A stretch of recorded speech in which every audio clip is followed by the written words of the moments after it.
cœur du FICI Expo, nous sommes avec la délégation du Grand Est de France. C'est l'invité spécial de cette deuxième édition du FICI Expo 2018. Et nous sommes avec M. Jean-Luc Boll, il est le vice-président de la région Grand Est France. Bonjour monsieur. Bonjour. Alors, merci de venir en Côte d'Ivoire, à Kouaba comme on dit chez nous.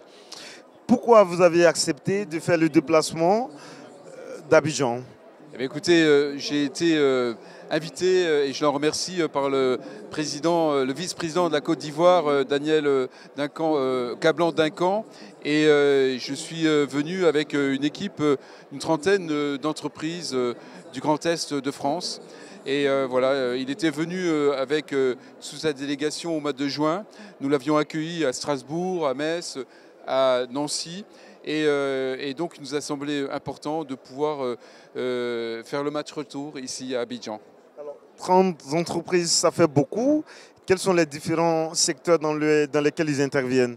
Eh bien, des entreprises qui sont industrielles, d'autres qui sont sur des services, qui sont sur la santé, sur la cybersécurité, sous tout un ensemble de secteurs qui sont en développement et qui sont susceptibles de pouvoir trouver ici des connexions extrêmement intéressantes. Et donc nous sommes vraiment dans une volonté de coopération mutuelle.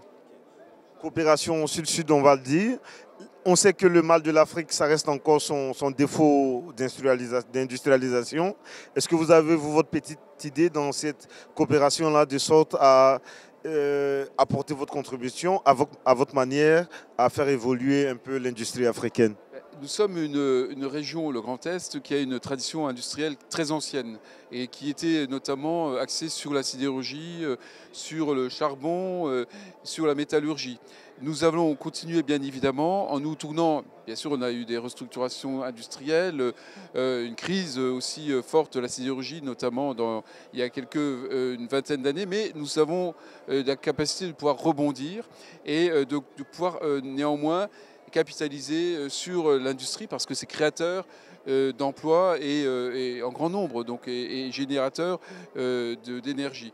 Donc voilà, nous avons aujourd'hui tourné nos regards vers l'industrie 4.0, sur l'économie numérique, sur tout ce qui est susceptible de pouvoir ouvrir de nouvelles perspectives de développement et bien évidemment on continue à travailler sur les secteurs un peu plus traditionnels. Nous sommes aussi une région où l'agriculture est très forte et notamment les industries autour de l'agriculture me semblent également pouvoir présenter pour la Côte d'Ivoire sans nul doute un gisement de développement. Et moi j'ai beaucoup confiance parce que je sens qu'ici il y a une volonté de travail en commun.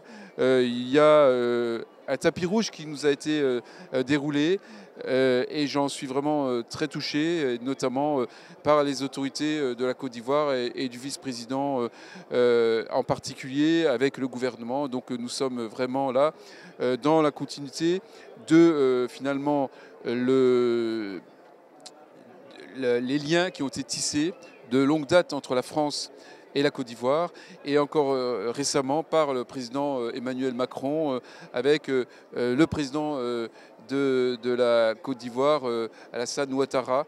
Et donc voilà, je crois qu'aujourd'hui, la Côte d'Ivoire peut constituer pour la France un hub, un port d'attache très important et pour la partie ouest de l'Afrique en particulier.